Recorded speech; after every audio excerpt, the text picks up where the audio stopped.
नमस्कार मित्रों। कल के व्याख्यान में हम बात कर रहे थे ब्रिटिश संविधान की विशेषताओं की। उसी कड़ी के तहत आज हम ब्रिटिश संविधान की कुछ अन्य महत्वपूर्ण विशेषताओं की बात करेंगे। कल 3 विशेषताओं की बात हो चुकी थी। ब्रिटिश संविधान की जो चौथी महत्वपूर्ण विशेषता है वह है सिद्धांत एवं व्यवहार में अंतर। मित्रों, यह कहा जाता है कि ब्रिटिश संविधान में होता कुछ और है और दिखता कुछ और है। ये महान विद्वान मुनरो ने कहा है ब्रिटिश संविधान के बारे में कि वहाँ जो कुछ दिखाई देता है वह होता नहीं है और जो होता है वह दिखाई नहीं देता। वास्तव में ब्रिटेन के संविधान में कुछ ऐसी ही बातें समाहित हैं। जैसे कुछ उदाहरणों से अपन समझ सकते हैं कि ब्रिटेन में वैसे तो राजतंत्रात्मक शासन व्यवस्था प्रचलित है, लेकिन अगर वास्तव में देखा जाए तो वहाँ लोकतंत्र प्रचलित है। इसी प्रकार वहाँ संसदीय सर्वोच्चता दिखाई देती है, लेकिन वास्तविक रूप से संसदीय शासन व्यवस्था में भी कैबिनेट शक्तिशाली होती है। और अगर अब अपन कैबिनेट में भी शक्तिशाली किसी तत्व की बात करें तो वह है प्रधानमंत्री सबसे शक्तिशाली होता है। इसी प्रकार लॉस्की ने ब्रिटिश संविधान के बारे में कहा है कि राजतंत्र ने अपने आप को जनता के हाथों बेच दिया है। ये लगभग इसी बिंदु पर एक कटाक्ष के रूप में टिप्पणी की गई है कि वहाँ जो कुछ होता है वह दिखाई नहीं देता और जो दिखता है वह होता नहीं है। ब्रिटिश संविधान की जो अगली विशेषता है वह है विकसित संविधान।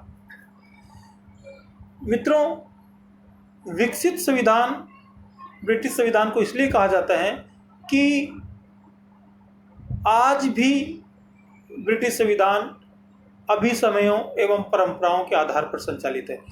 क्योंकि ब्रिटेन में लिखित संविधान के स्वरूप को स्वीकार नहीं किया गया, वहाँ कोई भी परंपरा एक समय अंतर्गत यदि महत्वपूर्ण हो जाती है तो उसको कानून के रूप में स्वीकृति प्रदान कर दी जाती है। इसी प्रकार अभिसमय यानी समय के अनुसार कोई ऐसा बिंदु उभर कर सामने आ जाए जिसे कानून में शामिल करना आवश्यक है कानून के रूप में, तो उसे ब्रिटिश कानून व्यवस्था में शामिल कर लिया जाता है। इसलिए ब्रिटेन का संविधान विकसित संविधान की श्रेणी में आता है और ये निरंतर विकसित हो रहा है। आज भी इसकी विकास की प्रक्रिया अनवरत चल रही है। ब्रिटिश संविधान की जो अगली महत्वपूर्ण विशेषता है वह है एकात्मक शासन व्यवस्था। मित्रों, लोकतांत्रिक शासन व्यवस्था में 2 प्रकार के मॉडल को अपनाया गया। एक एकात्मक शासन व्यवस्था का मॉडल, दूसरा संघात्मक शासन व्यवस्था का मॉडल। संघात्मक शासन व्यवस्था का मॉडल सामान्यतः बड़े राज्यों में आपको देखने को मिलेगा, जैसे अमेरिका, भारत, क्योंकि यहाँ शासन का दोहरा स्वरूप अपनाया गया है। यहाँ केंद्र की सरकार होती है और फिर प्रांतों की अपनी अलग सरकार होती है। पर ब्रिटेन में इस प्रकार के शासन व्यवस्था का दोहरा स्वरूप नहीं है। वहाँ इसका एक कारण भी है कि ब्रिटेन बहुत छोटा देश है क्षेत्रफल की दृष्टि से। वहाँ प्रांत है ही नहीं, इसलिए वहाँ प्रांतों की अपनी कोई इस प्रकार की शासन व्यवस्था नहीं है। हालांकि वहाँ ज़िले हैं और ज़िलों में म्यूनिसिपलिटी सिस्टम लागू है, जो अपने भारत में और अमेरिका में भी देखने को मिलता है। लेकिन इस प्रकार का मॉडल नहीं है जिस प्रकार का भारत और अमेरिका के संविधान में है।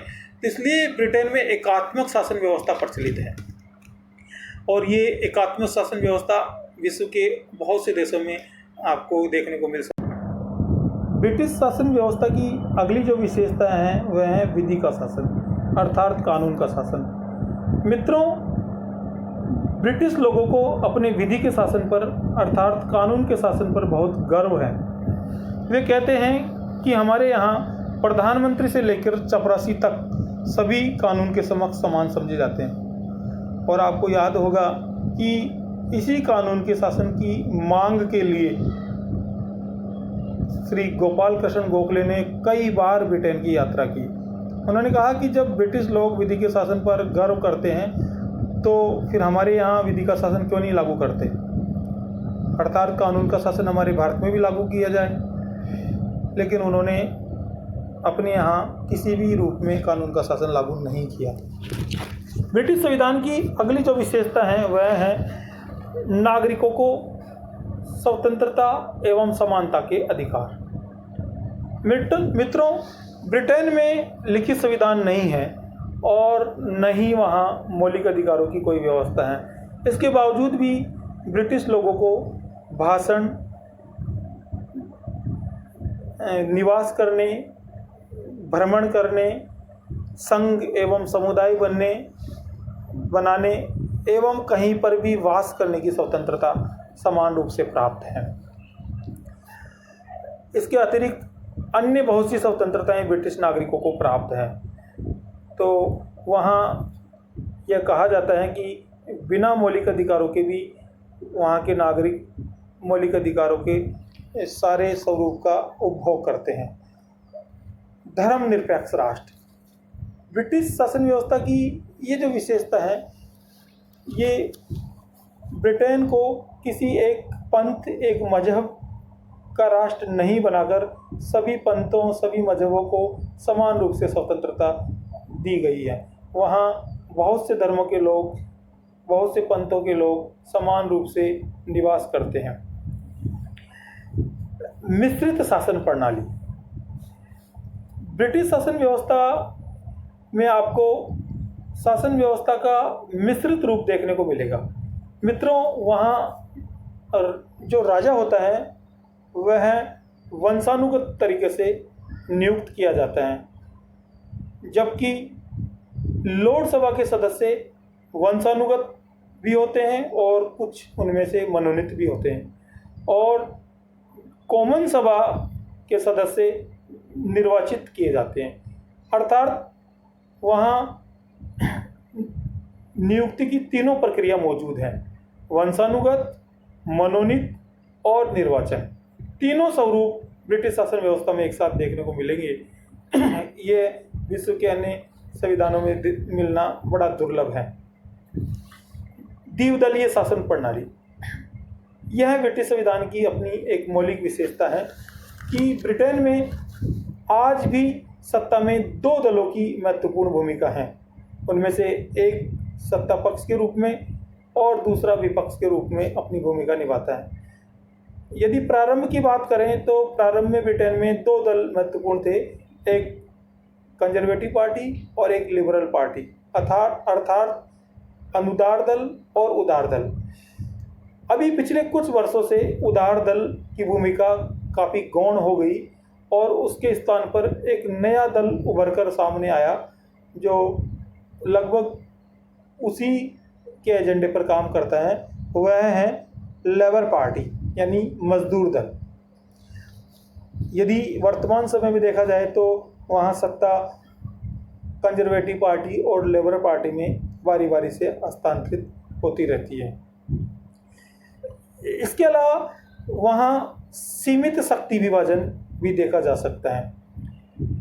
मित्रों, शक्ति विभाजन का सिद्धांत यदि वास्तविक रूप से देखा जाए तो अमेरिकी शासन व्यवस्था की विशेषता है, लेकिन ब्रिटेन में भी सीमित मात्रा में शक्ति विभाजन का सिद्धांत यानी सेपरेशन ऑफ पावर का सिद्धांत देखा जा सकता है।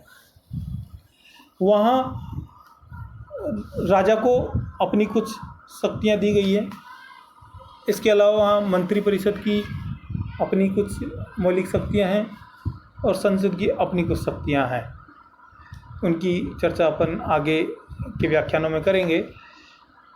इसके अलावा अगली जो विशेषता है वह है न्यायपालिका का पृथक्करण। मित्रों, वैसे तो ब्रिटेन में कोई स्वतंत्र न्यायपालिका का स्वरूप प्रचलित नहीं है, लेकिन संवैधानिक सुधार कानून 2005 के तहत वहाँ न्यायिक पृथक्करण के सिद्धांत को अपनाया गया है और अब न्यायिक पृथक्करण के सिद्धांत के तहत वहाँ न्यायपालिका को भी कुछ अधिकार दिए गए हैं, जिनका वह शासन व्यवस्था को व्यवस्थित रूप से चलाने में उपयोग करती है।